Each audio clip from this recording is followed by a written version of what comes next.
Mindannyian megszülettünk, és a végén mindannyian meghalunk. Ez nem kérdés. A kérdés az, hogy a kettő közötti időt, amit életnek nevezünk, azt mivel töltjük meg. De vigyázz, nehogy túl későn ébredj rá.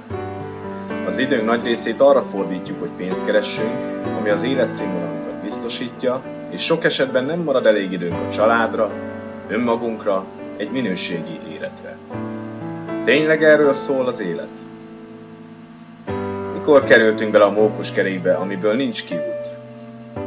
Ami a jelenünket biztosítja, de bizonytalanná teszi a jövőnket, és annyira leköti a figyelmünket, hogy észre sem vesszük, hogy az időnk, ami a legértékesebb számunkra, tovaszáll. Ülj le egy pillanatra és gondolkodj el. Mindannyian szeretnénk jobb életet élni, de csak néhányan vagyunk hajlandóak a változásra. A döntést neked kell meghozni. Ha többet szeretnél kihozni az életedből, akkor változtasd meg.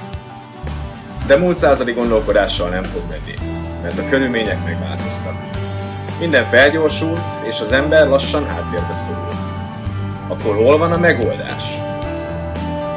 Van egy megoldás az otthonunkban, sőt benne van a zsebünkben.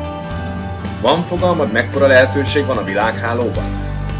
A lehetőség az információ és az információ áramoltatása. Ha összefogunk, és kihasználjuk a lehetőséget, létre tudunk hozni egy olyan eszközt, ami megteremti azt az egyensúlyt az életünkben, amire mindannyian várunk. Használd ki a lehetőségeidet, hogy az út végén azt mondhassd, igen, megérte.